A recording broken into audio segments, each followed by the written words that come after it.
Supreme court of Pakistan ने बहुत अहम फैसला दिया है और फैसला कानून के सारे निजाम को मुस्तहकम करेगा। साइफर केस तो कोई केस ही नहीं है। वो कहते हैं 28 गवाह दे दिए, 28 गवाह क्या करेंगे? साइफर को डिसाइफर करना या क्लासिफाइड को डिक्लासिफाई करना ये इख्तियार है प्राइम मिनिस्टर का, उसके हलफ में लिखा है। Elections delayed or elections denied. The only path forward is for the Election Commission of Pakistan to immediately release the date of the election and the schedule of the election without any further delay. अगर कोई ये समझता है कि एक मखसूस जमात को जिताने के लिए माहौल बनाया जाए तो फिर लेवल प्लेइंग फील्ड होगा, तो फिर इसका तो मैं कुछ नहीं कर सकता। बायोमेट्रिक्स नादरा में अगर आप जाएं तो क्या पीएम ऑफिस की इंस्ट्रक्शंस की जरूरत है? ये बायोमेट्रिक्स आपको constitution of Pakistan as a right enshrine कराता है। अगर मियां नवाज शरीफ पैदाइशी तौर पे पाकिस्तानी है तो उनके बायोमेट्रिक्स होने के लिए कौन सी ऐसी एक्स्ट्रा माइल काम यहाँ पे हुकूमत ने किया है? बिस्मिल्लाहिर्रहमानिर्रहीम। लाखों करोड़ों दरूद नबी अकरम सल्लल्लाहु अलैहि वसल्लम पर और उनकी आल पर। आज जितनी भी खबरें निकली अदालतों ही से निकली और ऐसे महसूस होता था कि आज का दिन अदालतों का दिन है।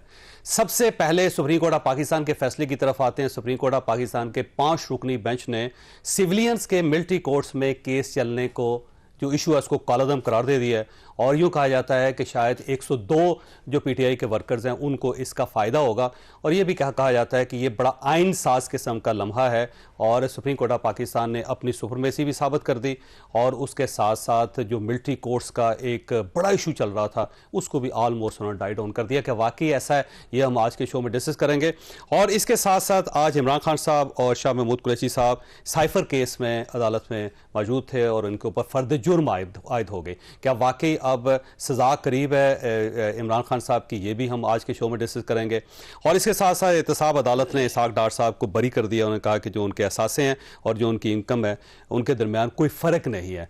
तो ये इसहाक डार साहब की जो बरीयत है इसको कैसे रीड किया जा सकता है? और साथ ही इस्लामाबाद हाई कोर्ट में मियां नवाज शरीफ साहब ने अपनी जो अपीलें हैं उसकी रिवाइवल के लिए दरख्वास्त दे दी है। कल उसकी हेयरिंग भी होगी। तो बहुत सारे मामलात हैं जो अदालतों के गिर्द घूमते हैं। हमारे साथ आज तीनों आइनी और कानूनी माहिरीन हैं। बैरिस्टर ज़फ़रुल्लाह साहब हमारे साथ तशरीफ़ रखते हैं, पाकिस्तान मुस्लिम लीग नून के साथ इनका ताल्लुक है। शुएब शहीन साहब पाकिस्तान तहरीक इंसाफ से ताल्लुक़ रखते हैं और हाफ़िज़ एहसान अहमद साहब हमारे साथ इस वक्त मौजूद हैं, सीनियर वकील हैं। आप सब आपकी तरफ आऊँगे, ये फरमाइए सर, ये ऐसे क्यों एक इम्प्रेशन आ रहा है कि सुप्रीम कोर्ट ऑफ पाकिस्तान ने एहसास नहीं किया मिलिट्री इस्टेब्लिशमेंट का और ये ऐसे है जैसे वो ये चाहते हैं कि इस किस्म की अगर वारदातें हो भी जाए 9 और 10 मई की तो कोई खास फर्क नहीं पड़ता? बिस्मिल्लाहिर्रहमानिर्रहीम। चौसब मैं इसको जो एक प्योरली एक लीगल और कॉन्स्टिट्यूशनल एस्पेक्ट के अंदर आपको एक्सप्लेन करूंगा इस सिचुएशन को और उसके अंदर ये है और साथ में उस चीज़ का रेफरेंस दूंगा कि जो पाकिस्तान की हाई कोर्ट्स या पाकिस्तान की सुप्रीम कोर्ट्स जो है जो फैसला करती आई हैं और क्या ये सिस्टम या निज़ाम जो है दुनिया के दूसरे ममालिक के अंदर है या नहीं है। अगर इस सारे कॉन्टेक्स्ट के अंदर देखा जाएगा तो फिर जो आज की जो सुप्रीम कोर्ट ऑफ पाकिस्तान की जजमेंट आई है उस पर बात की जा सकती है। इसकी थोड़ी सी मैं आपको पहले हिस्ट्री बताऊं क्विकली ताकि इन सारी चीज़ों को गो थ्रू जाए कि 1952 का जो आर्मी एक्ट है उसके अंदर कोई प्रोविजन नहीं थी कि आप सिविलियंस को मिलिट्री कोर्ट्स के अंदर ट्राई करें। ये पहली दफा जो है 1967 के अंदर 2 सेक्शन जो है किए गए।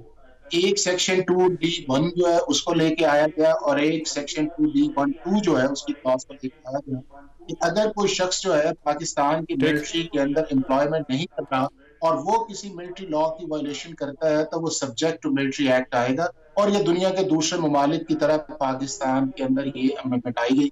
दूसरा सेक्शन 59(4) जो है वो इंट्रोड्यूस किया गया कि अगर कोई ऐसा शख्स है जिसको सिविलियन ऑफेंस आप कहते हैं कि वो बाहर को ऐसा जुर्म करे जो पाकिस्तान पीनल कोड के अंदर है और अगर वही related to the military establishment यानी कि वो उनकी इंस्टॉलेशन या मिलिट्री लॉज के मुताबिक हो तो उसको भी आप 59(4) के अंदर ट्राई किया जा सकता है।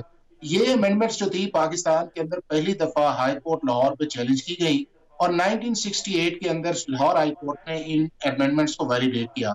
उसके बाद 1973 का जब कॉन्स्टिट्यूशन आया तो आर्टिकल 8 जो है जिसके अंदर आप पाकिस्तान के जो लॉज हैं उनको ultra violence on the touchstone fundamental rights कर सकते हैं उसके अंदर आर्टिकल सब 3 जो है 8 का इंट्रोड्यूस किया गया हमारे फ्रेमर्स ऑफ द कॉन्स्टिट्यूशन ने, और जो लैंड रिफॉर्म्स थी और जो आपके तीनों लॉज थे उनको उन्होंने एक्सेप्शंस दी गई कि इनको फंडामेंटल राइट्स की बुनियाद के ऊपर न चैलेंज किया जा सकता है, न अल्ट्रा वायलेंस किया जा सकता है।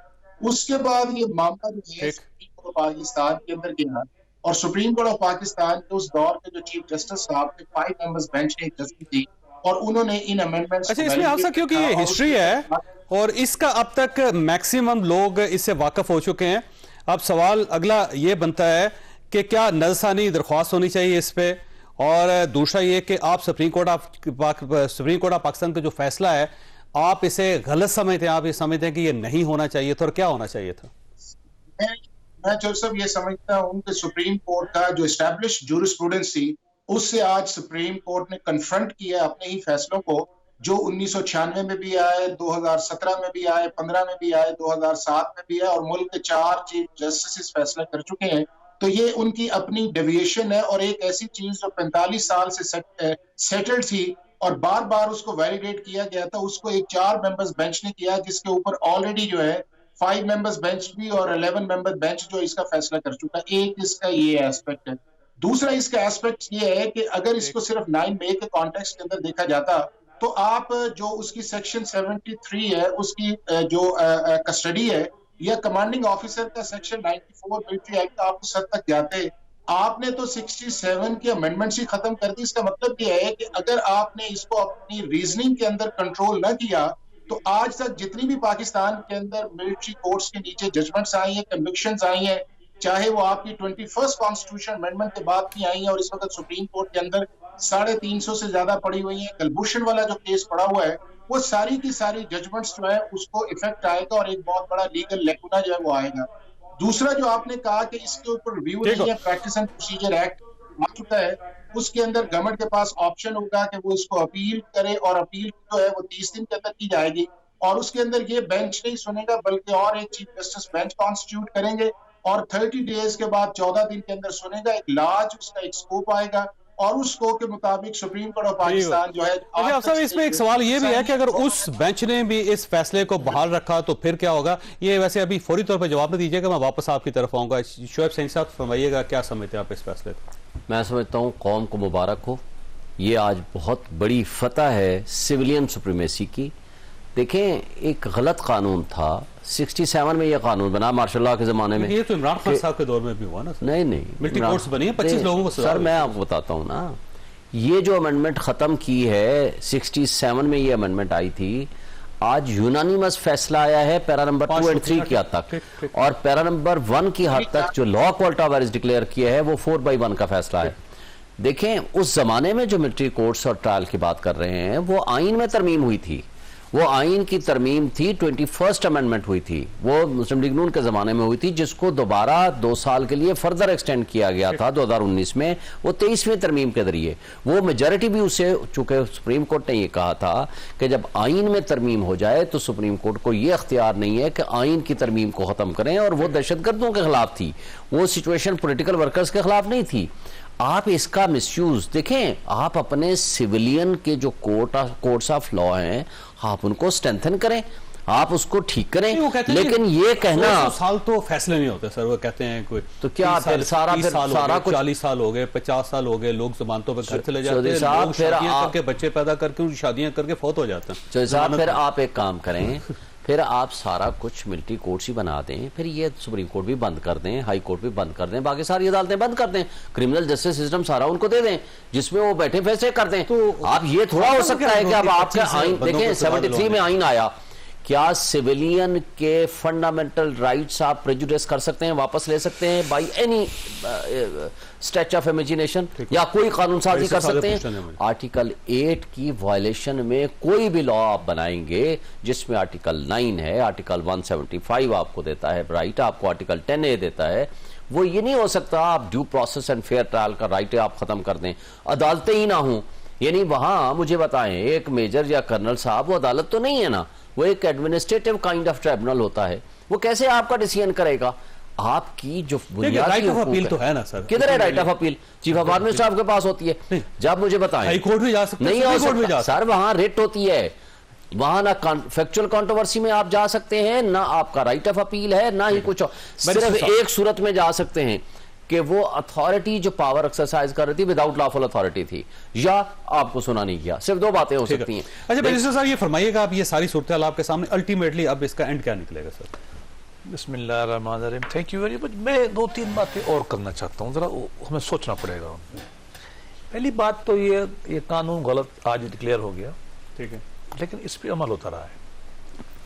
अमल में जो बहुत सारे लोगों को सजा हुई है ना, वो या तो पठान थे या बलूची थे।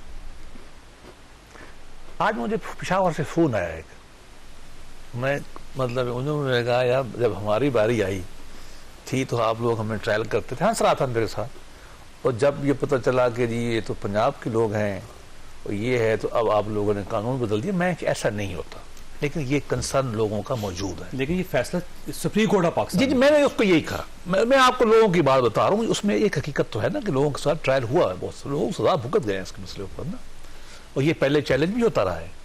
कोर्ट्स कहती है, लेकिन कोर्ट फैसले बदलती रहती है, इसमें कोई बुरी बात नहीं होती। अमेरिकी कोर्ट ने बदले, हमारी कोर्ट बदलती। दूसरा इसका जो पहलू देखने वाला है ना, मेरी जो कानून की अंडरस्टैंडिंग है वो ये है कि आपने इससे निकाल दिया, ठीक, इसको कहाँ ले जाएंगे? मेरा अपना ख्याल है कि कोई ऐसा अप्रोप्रिएट लॉ नहीं है जिसमें ये लोग ट्रायल होंगे। ले दे के आप ले जाएंगे एंटी टेररिस्ट एक्ट में, नहीं जा सकता वहां भी। खोसा साहब नहीं, वो पुरानी डेफिनेशन में था। खोसा साहब ने जो जजमेंट दी सुप्रीम कोर्ट में, उन्होंने उसको बहुत नैरो डाउन कर दिया। 2020 CMR पेज 61 जजमेंट। अब आपको इस लकूना को पूरा करना है। अगर अपील फर्ज किया होती है और फर्ज किया यही फैसला आता है जो आज वाला है, आपके पास 2 ऑप्शन है। देखिए मिलिट्री की हमारा भी सियासत से इख्तलाफ है फौज से, लेकिन ये कहना कि मिलिट्री की इंस्टॉलेशन पे हमला हो जाए और लोगों को नरमी किया जाए, इसका मतलब ये है कि आप पाकिस्तान को इराक और लीबिया बनाना चाहते हैं। ये नहीं हो सकता, ना होना चाहिए। आपको फिर बैठ के इसका हल निकालना पड़ेगा, ठीक। या तो आप दोबारा एंटी टेररिस्ट एक्ट को अमेंड करें, जो नया लॉ बनाए, आपको ये कुछ ना कुछ एक हल निकालना पड़ेगा इस मसले का। और जो लोग पार्लियामेंट में पार्लियामेंट हाँ, चूंकि ये लकूना मुझे नजर आ रहा है। और एक मसला और भी पैदा होगा, जो हाफिज साहब ने भी कहा है कि जो पुराने फैसले हैं, अगर लॉ अल्ट्रा वायरीज हुआ है तो जो 73 से होगा ना अमलन, तो अमलन क्योंकि आर्टिकल 8 उस वक्त से आया हुआ है, उन लोगों से क्या हम माफी मांगेंगे सुप्रीम कोर्ट? क्या स्टेट उनको कंपनसेट करेगी? क्या स्टेट उनको डिक्लेयर करेगी कि वो कन्विक्ट नहीं है? करना चाहिए।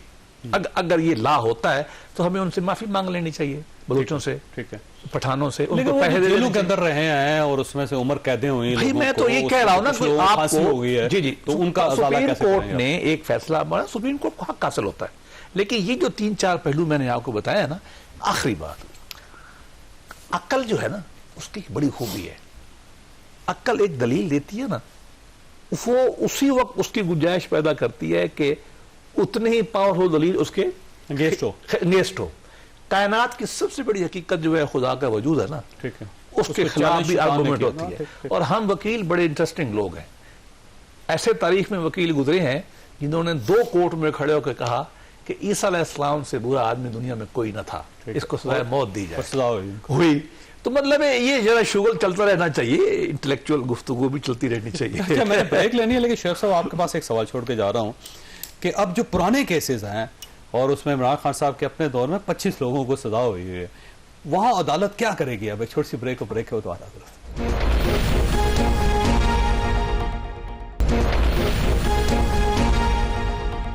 प्रोग्राम में दोबारा खुश आमदीद। शेख से ये फरमाइएगा सर, अब ये पुराने केसेस जो चले आ रहे थे, मेरा ख्याल है फैज़ अहमद फैज़ से लेके अभी तक, ये जो 9 और 10 मई के इस दौरान बहुत सारे लोग हैं, कुछ लोगों को फांसियाँ हुई, कुछ लोगों को उम्र कैदी हुई, कुछ लोगों ने 10-10 साल कैद बर्दाश्त की, लोगों के घर बर्बाद हो गए, लोगों की शादियाँ टूट गई, लोगों की जायदादें बिक गई। अब उनका क्या करेंगे आप? देखें, ये थोड़ा सा आपको हिस्ट्री दे दूँ। 1977 में जुल्फ़िकार अली भुट्टो के ज़माने में उन्होंने भी मिलिट्री कोर्ट्स बनाई इसी लॉ के तहत। सबने बनाई है जी, सुन लेना, 1951 में पहली बनी थी, वो तो डिफरेंट लॉ था। 51 में बनी, फिर 53 में, जी जनरल अकबर वाली डिफरेंट थी। लेकिन 73 के बाद की मैं बात करता हूँ। 77 में बनी, Sindh high court, Lahore high court ने दोनों को सेट असाइड किया। नंबर 2, उसके बाद आगे आता हूँ ये ज़ियाउल के दौर में बनी, ज़ियाउल हक के ज़माने में बनी। ये जो जब नवाज शरीफ साहब आए 98 में, इन्होंने बनाई थी वो सिंध के मुताल्लिक, सिंध के लिए। वो लियाकत हुसैन केस में सेटिसाइड कर दिया कोर्ट ने। फिर महरम अली केस आया 99 में, वो उसके जरिए सारी सेटिसाइड कर दी। उससे पहले FB अली केस आया था 73 में, वो सेटिसाइड हुई। और ये जो जनरल मुशर्रफ के जमाने में बनी, पाकिस्तान मुस्लिम लीग काफ के दौर में बनी, अब आज तक पीपल्स पार्टी के दौर में बनी, नवाज शरीफ के दौर में बनी। अब ये जो 21वीं तरमीम और 23वीं तरमीम के अलावा जो भी मिलिट्री कोर्ट्स बनी हैं या जो सजा भुगत रहे हैं, उनकी सारी सजाएं भी खत्म, वो लॉ भी खत्म।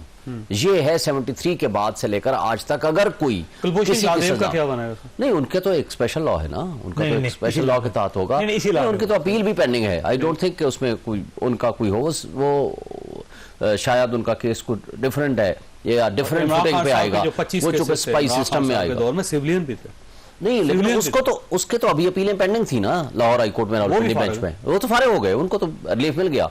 देखिए, मैं ये समझता हूं कि देखें आप 9 मई 10 मई के लोगों को क्या करना चाहिए, वो तो जो कानून कहता है उसके मुताबिक आप प्रोसीड करें। कानून के मुताबिक जो आपने जो FIR हैं, आप उसको अगर देखो वो दहशतगर्दी की हैं या जो भी FIR हैं, उसके मुताबिक आप प्रोसीड करें कोर्ट में। किसने मना किया है आपको? लेकिन उसका यह तरीका नहीं है आप लोगों को उठाओ, तशद्दुद करो, उनको 164 की स्टेटमेंट्स लो और उनको जो उनके बुनियादी हुकूक है उससे महरूम कर दें, वकीलों से बुनियादी हुकूक से महरूम कर दें। 16 किलो हीरोइन डाल के ना जी तो केस चला लें, जैसे इसके अलावा क्या बचता होगा? तो ये इसके अलावा कोई ऑप्शन नहीं बचता। आप आईन और कानून के साथ ये मजाक करने के मुतरादिफ है।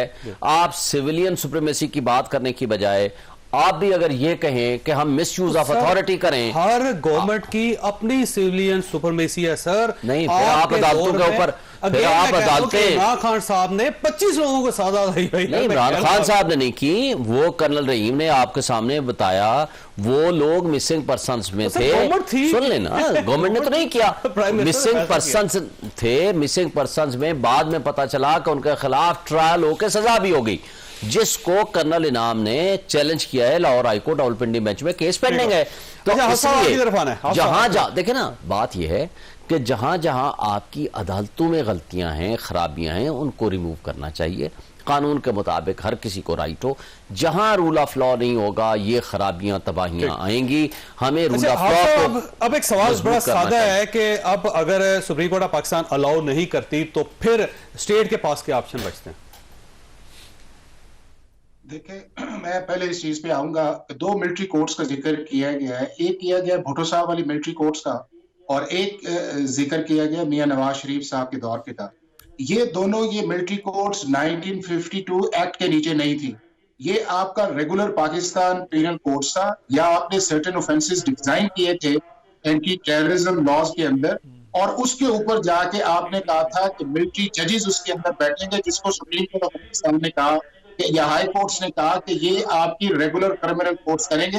तो लिहाजा वो जो भुट्टो साहब वाली या मियां साहब की है, उनको आप 1952 के लॉ के अंदर इक्वेट न करें, क्योंकि 1952 का लॉ जो था ये इन दोनों जो कोर्ट्स थी उनके लिए एप्लीकेबल नहीं था। उनके लिए आपका रेगुलर पाकिस्तान पीनल कोड या मियां साहब ने जो 97 के अंदर एंटी टेररिज्म लॉ लाया था उसके सेक्शन की ट्राई के लिए किया था, जिसको सुप्रीम कोर्ट ने कहा। एक ये चीज।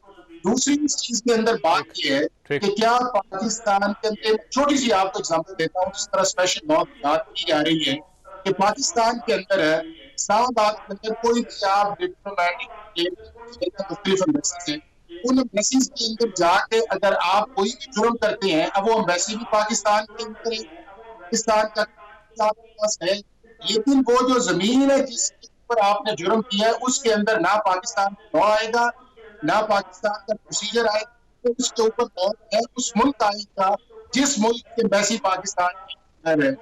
यही वो चीज है कि अगर किसी रिलेशंस के ऊपर आप आएंगे तो मिल पाएगा, आप उसको किस तरह कर सकते हैं। और दुनिया के अंदर इस वक्त तकरीबन हर मुल्क जैसा है जिसके अंदर मिलिट्री लॉज है, उसके अंदर आप इंस्टॉलेशन को, आप नेशनल इश्यूज को आप उसके ऊपर जाते हैं, ऑफिस के अंदर जाते हैं, तो लॉ आपको इजाजत देता है। आपका बांग्लादेश है, आपका इंडिया है, आपका ईरान है, आपका चाइना है, आपका बहरीन है, अर्जेंटीना है, आपका मिस्र है, दुनिया का कौन सा मुल्क आपको उस चीज के अंदर हाँ, एक चीज है, अगर इस चीज के अंदर जाना चाहिए था तो वो अच्छा आप साहब, आपकी आवाज ब्रेक हो रही है, आपको दोबारा हम राब्ता करने की कोशिश करते हैं ताकि आपकी आवाज क्लियर हो जाए। बैरिस्टर साहब ये फरमाएं, सर ये आज से एक और नैरेटिव डेवलप हो रहा है कि फिर इदारों ने एक दूसरे के साथ लड़ना शुरू कर दिया, अब दोबारा टकराव स्टार्ट हो रहा है। एक बात मैं और करना चाहता हूँ, फॉर डिबेट के लिए नहीं, जस्ट फॉर इंफॉर्मेशन। पीटीआई की हुकूमत में कलभूषण का केस चला था, तो शुरू तो हमारे जमाने में हुआ था, आपके दौर में हुआ। हाँ जी, मैंने उस पर एक अलग राय दी थी, मेरी राय से इत्तेफाक नहीं किया गया था। आपने क्या दी थी? मैंने कहा था कि उसको कौंसल एक्सेस दे दें, ठीक, वरना ये क्लास सेटल है। चूंकि इंटरनेशनली आपको करना पड़ेगा, मेरा स्पेशलाइजेशन है इंटरनेशनल लॉ में हेग से, तो मुझे पता था कि फिर कहानियां पढ़ाई जाएंगी जिंदगी भर हमारे खिलाफ। बहरहाल ये अभी ये मंसूर खान, अनवर मंसूर खान, मैंने जजमेंट पूरी पढ़ी है, वो जो कलभूषण केस की है। ये जब गए ना वहां एक में पीटीआई की गवर्नमेंट में, उन्होंने जाके ये मौक़िफ़ लिया था कि सिविलियन का ट्रायल, वहां ये इशू नहीं था, स्पाई नॉन स्पाई का इशू उन्होंने माना नहीं है। वो कहते हैं वो है ही भी नहीं, वो सिविलियन है, उसका ट्रायल हो सकता है। ठीक, ये पीटीआई गवर्नमेंट का वहां मौक़िफ़ था। जजों ने एक इतराज किया वहां, ठीक है, उन्होंने ये कहा, जिसकी तरफ शैब साहब भी कह रहे थे, उन्होंने कहा कि इसकी तो अपील नहीं है, ये तो फेयर ट्रायल नहीं है। ठीक, मंसूर खान ने वहां कहा, गलती की, गलत स्टेटमेंट दिया। उन्होंने कहा कि हमारे यहाँ आर्मी चीफ की अपील के बाद हाई कोर्ट में और सुप्रीम कोर्ट में अपील की गुजारिश। ठीक, नहीं, उन्होंने आगे से करेक्ट किया, जजमेंट में लिखा हुआ है, ठीक है, कि हमने उनको कहा कि अपील नहीं है, रेट पिटीशन अवेलेबल है, जो शुएब साहब कह रहे हैं। और अच्छा, उन्होंने एक और गलती भी की, जजमेंट में लिखा हुआ, पढ़ने वाली बात है। उन्होंने कहा कि ये गलत बयानी कर रहे हैं कि अनलिमिटेड तमाम ग्राउंड अवेलेबल है। उन्होंने कहा नो, 3 ग्राउंड, ये दो बता रहे हो ना, 3 ग्राउंड अवेलेबल होते हैं, कोरम नॉन जुडस है, मेलाफाइडी है, पता नहीं फलां फलां है, ये 3 है। और उसके बाद लेकिन इंटरनेशनल कोर्ट ऑफ जस्टिस ने पाकिस्तान का पीटीआई के जमाने का दिया हुआ क्लेम ये तस्लीम किया। उन्होंने कहा कि ठीक है कि आप सिविलियन का ट्रायल जो है कर सकते हैं, ठीक है, एक शर्त उन्होंने लगाई, लेकिन पिटीशन कर सकते हैं बाद में। नहीं, उन्होंने कहा आप इनको सिविलियन राइट दें, राइट, जिसके लिए इन्होंने ऑर्डिनेंस जारी किया, लॉ बनाया। ठीक। मैं उस पर भी मेरा गिला है कि कलभूषण का नाम नहीं लिखना चाहिए था, वैसे एक राइट ऑफ अपील क्रिएट करते, कलभूषण के नाम का लॉ क्यों बनाते। मैंने फरूक नसीम साहब को रिक्वेस्ट की थी, हालांकि हमारी हुकूमत नहीं थी, एज सिटीजन ऑफ पाकिस्तान, कि यार ये नाम मत लिखो, लेकिन हो गया। लेकिन ये पाकिस्तान में होता रहा है, सजाएं लोगों को होती रही हैं इस मसले के ऊपर। आज अगर ये मामला हुआ है तो ये छोटे सूबों में और उन लोगों में मसला उठेगा। अच्छा, आपके पास एक सवाल छोड़ के जा रहा हूं जी, कि ये फरमाइएगा कि क्या एक नया शुरुआत है ये अदारों के अंदर टकराव की, या ये मामला सेटल हो सकता है? छोटी सी ब्रेक को, ब्रेक के बाद दोबारा होगा।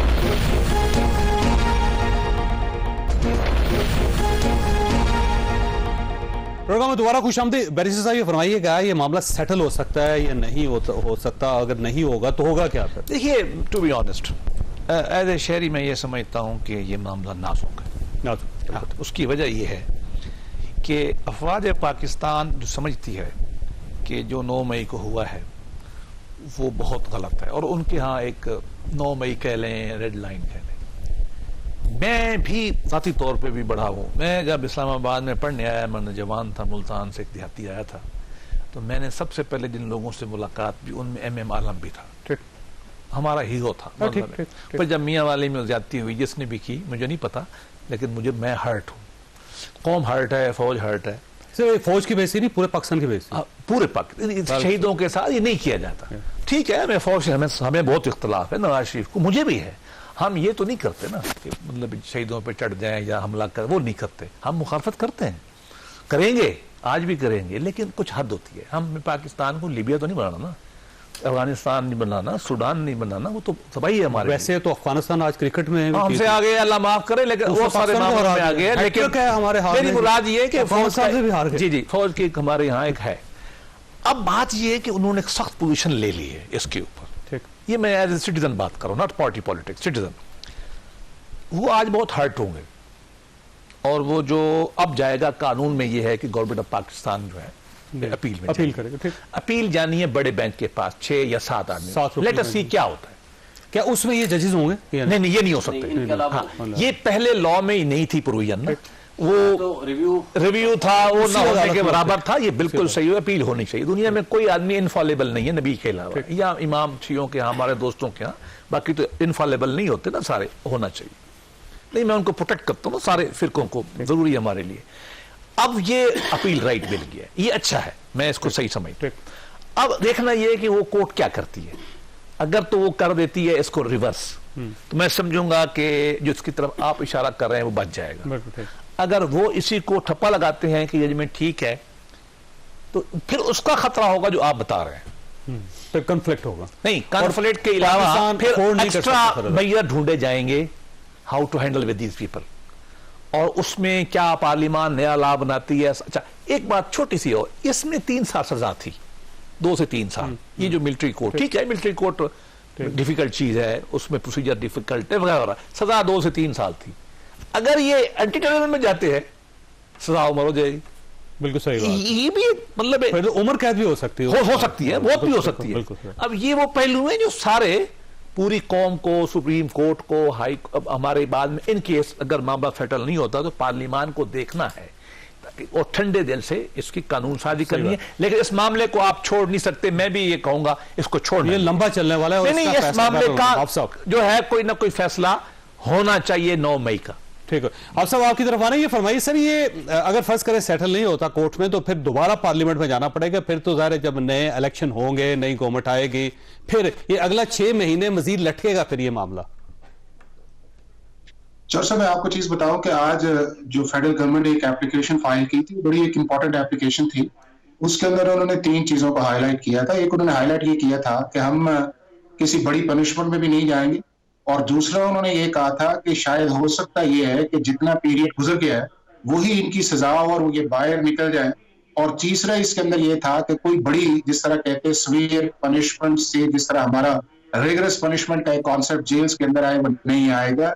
और ये चीजें हैं, और मैं ये समझता हूँ, और उसके साथ 8 एप्लीकेशंस और भी आई थी जो लोग थे जिन्होंने फाइल की थी। मैं समझता हूँ कि आज सुप्रीम कोर्ट ऑफ पाकिस्तान ने इसके अंदर एक हेस्ट किया है, और वो हेस्ट इसलिए किया है कि अगर अटॉर्नी जनरल ने एक एप्लीकेशन दी थी और उन्होंने जो पिछली हेयरिंग थी उसके मुताबिक उन्हें इन्फॉर्म किया था, तो सुप्रीम कोर्ट ऑफ पाकिस्तान को चाहिए था कि इसके ऊपर प्रॉपर नोटिस जारी करती और इसके सारे प्रॉस एंड कॉन्स पे जाती और उसके आगे जाती। और वो जो एक एरिया था जिसको पिछले चीफ जस्टिस साहब ने जब बेंच बनाया था, तो वो इसकी जो अमेंडमेंट्स है उसकी अल्ट्रा वायरस पे बात ही नहीं हो रही थी। वो सिर्फ बात हो रही थी सेक्शन 73 के अंदर कि इनकी जुरिस्डिक्शन को किस तरह लेके दिया जाए, और कमांडिंग ऑफिसर की डिस्क्रिप्शन पे थी। अगर इस हद तक बात रहती तो ये बहुत बड़ा इशू नहीं बनना था। अब बात चली गई है इस अमेंडमेंट्स की, स्टैट्यूट्स को सेटिस्फाइड करने की, कॉन्स्टिट्यूशन के अंदर चली गई, और फर्स्ट ऑप्शन तो सुप्रीम कोर्ट ऑफ पाकिस्तान के फैसला कर, अगर वो फैसले ही करेंगे तो इस तरह ख्याल है कि डेफिनेट पार्लियामेंट जो है इसमें कोई वे आउट नहीं है। पाकिस्तान के नेशनल इश्यूज या ऑफिशियल सीक्रेट्स पे जाएं, या पाकिस्तान के मिलिट्री इंस्टॉलेशंस के ऊपर आप आके जो नुकसान होता है और आप ये कहें कि हम सिर्फ पाकिस्तान ऑर्डनरी जाएंगे, ख्याल है ना पॉसिबल है और ना किसी मुल्क के अंदर ये हो रहा है। ठीक हो गया। आप साहब आपने साथ ही रहना। शेख साहब ये फरमाइए सर, ये आज से फर्द जुर्म पे आयद होगी इमरान खान साहब पे और शाह महमूद कुरैशी साहब पे, तो आपकी पार्टी मान क्यों नहीं रही इसको? अब तो अदालत ने फैसला करना था अदालत को। देखिए, हमने कब कहा है फैसला ना करें? फैसला तो हो चुका है। फैसला क्या हो चुका है? जो डॉक्यूमेंट की बात कर रहे हैं वो डिक्लासिफाई हो गया। शहबाज शरीफ साहब ने फ्लोर ऑफ द हाउस पे खड़े होकर कहा था धमकी आमेज गुफ्तगू थी, हम इसमें हाई पावर्ड कमीशन बनाएंगे। क्यों नहीं बनाया? इमरान खान ने तो ऑलरेडी कमीशन बना दिया था, फिर उनकी हुकूमत गिरा दी गई। और जिस तरह से एक गुलामी की मिसाल हम कायम करने जा रहे हैं, जिसने आपके मुल्क की सलामती और खुद मुख्तारी का दिफा किया, हम उसको मुल्जिम बना रहे हैं। जिन्होंने कहा बेगर्स और ना चूजर्स, उनको उठा के गुलामी को तौक कबूल करके तो उनको आपने इख्तदार दे दिया, उनको मुद्दई बना दिया। How it is possible? कल कौन प्राइम मिनिस्टर होगा जो आपका दिफा करेगा? यानी मुल्क पे हमला हो रहा हो, खा वो फिजिकल हो या सलामती पे हो, खुद मुख्तारी पे हो, प्राइम मिनिस्टर उस पर बात ही नहीं करे। और अगर प्राइम मिनिस्टर नहीं करेगा, उसकी जिम्मेदारी क्या है? उसकी जिम्मेदारी ये है, उसके ओथ में लिखा हुआ है कि कौन सी चीज उसने डिक्लेयर करनी है, कौन सी नहीं करनी है, उसकी जवाबदीद है। और उसके बाद आर्टिकल 248 उसको इम्यूनिटी देता है। सर, वो आजम खान साहब गवाही दे रहे हैं कि खान साहब क्या है? आजम खान साहब गवाही दे रहे हैं कि गलत असद मजीद साहब जब आएगा, 22 गवाह हैं सारे, आप खुद अंदाजा लगाएं। असद मजीद साहब जब आएगा वो क्या कहेगा मैंने साइफर ये नहीं दिया? वो क्या कहेगा कि उन्होंने तो बयान लिख मुझे के वो दिया है गुफ्तगू नहीं की गई, लिख के दिया है कि इस किस्म की कोई चीज ना साजिश थी ना इसके अंदर धमकी थी, हमारी एम्बेसी के अंदर होने का सर सुन लें, आज भी वो साइफर मौजूद है ना।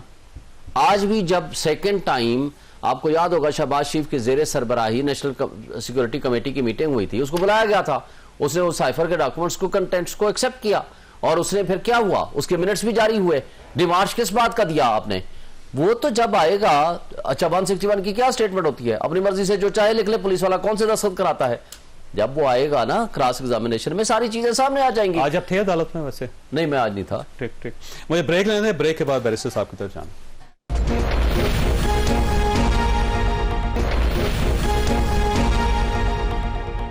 प्रोग्राम में दोबारा खुशामदीद। ये फरमाइए बैरिस्टर साहब, यहाँ पे इशू ये है, वो कहते हैं कि अगर तो आप हवाएं आपको सपोर्ट कर रही हैं ना तो सब चीज़ें ठीक होती हैं, और अगर हवाएं आपके अगेंस्ट हो जाएं तो फिर साइफर केस भी बन जाता है, फिर तोशाखाना केस भी बन जाता है, फिर आपको कोई राइट नहीं मिलता किसी जगह पे। इसके दो जवाब है। ज़ालिबन अमीर खुसरो का एक शेर है फारसी का, मुझे बड़ा पसंद है।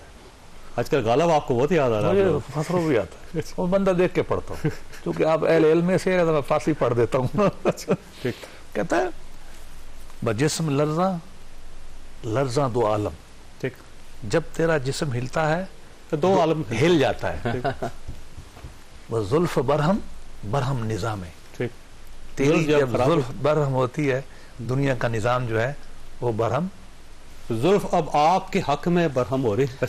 बात यह है कि इस जुल्म में बड़ी पेचीदगियां होती है, ठीक है ना जी। वो मतलब मेरा अपना कहना नहीं चाहिए, एक शेर है फारसी में, वो यही कहता है कि ये जो काकुल है इसके हर राज के अंदर राज छुपे हुए हैं। बेया बेया के ई राज रा फाश में कोने आ, इसके काकल के हम खोलें। ये तो पाकिस्तान की हिस्ट्री है, इसमें कोई शक नहीं। इसहाक डार साहब आज बरी हो गए, इसमें हक कोई शक नहीं। मियां नवाज शरीफ साहब ने आज ही दरख्वास्त दी, आज ही बेंच बन गया, कल दरख्वास्त, कल जो उनकी अपीलें हैं तो, हो जाएंगी। अभी तो रूटीन की बात है ना, लेटेस्ट ये क्या होता है। लेकिन हकीकत ये है कि ये बात तय है, अब हर आदमी कह रहा है कि मियां साहब के साथ खिलवाड़ किया गया था। अब तो लोगों को खुश होना चाहिए, अगर एक ज्यादती हुई थी तो उनकी रेक्टिफिकेशन मान जाए, रेक्टिफिकेशन हो और वो जल्दी चले जाएं और इलेक्शन हो, ठीक, और इस हम कोई मायर से निकले। ये असम्बलियां तोड़ने के बाद जब से ये मामला शुरू हुआ है, एक पॉलिटिकल क्राइसिस में हम खड़े हैं, गलत या सही इसको आगे निकले। अब लिमिटेशन हो गई है, हो रही है, इलेक्शन की डेट आजकल आ जाएगी। अब हमें चाहिए कि हम आपस में पहले तो रूल ऑफ गेम तय करें।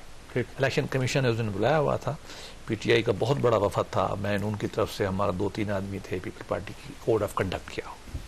मैं ये समझता हूँ कि इससे आगे जाने की जरूरत है। हमें बहुत सारे मसले कैसे जाएंगे, शाह महमूद कुरैशी अंदर, यार देखो बड़े खान अंदर, चौधरी परवेज मैं बताऊं 2014 में वो धरने में खड़े थे, हमसे बात करने पर तैयार नहीं थे। हम मिन्नत तरला करके सिफारिशें करा के उनको ले आए थे, वो लाने वाले अपने गाड़ियों में ले आए थे। अच्छा, सिफारिशें करवाई थी आप?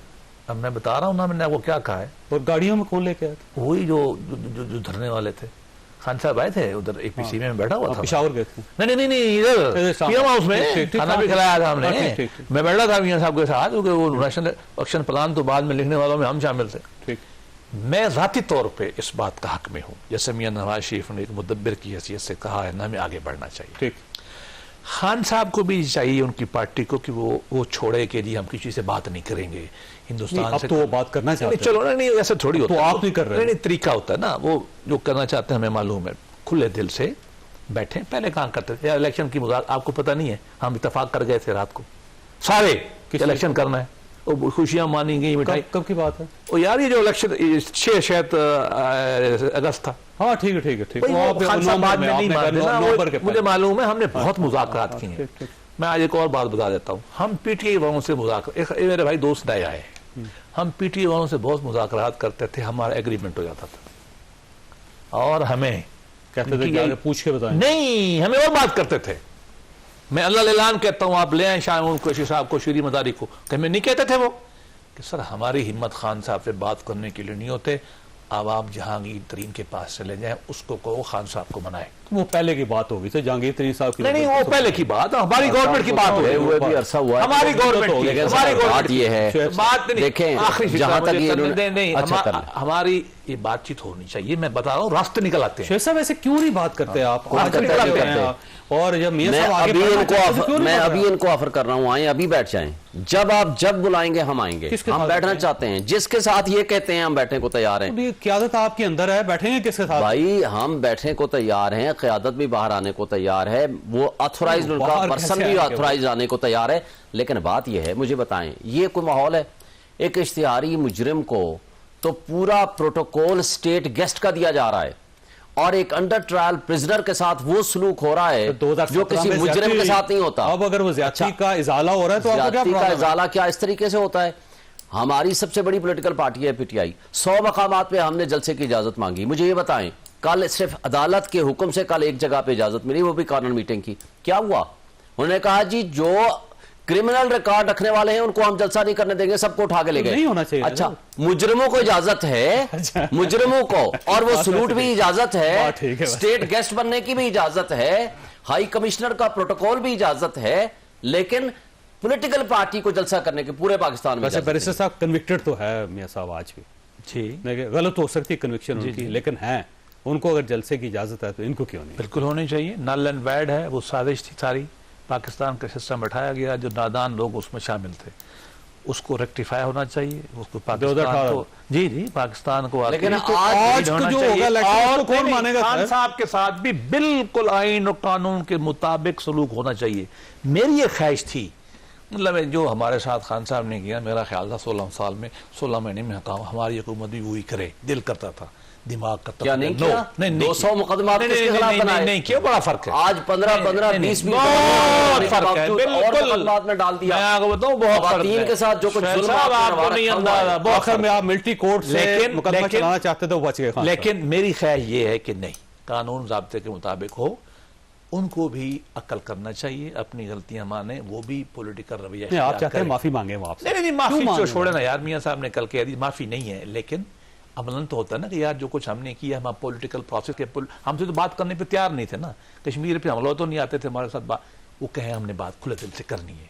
अच्छा, बैठ के बात कर लें और किसी न किसी पे होगी, किसी न किसी दर्जे में ये होनी है।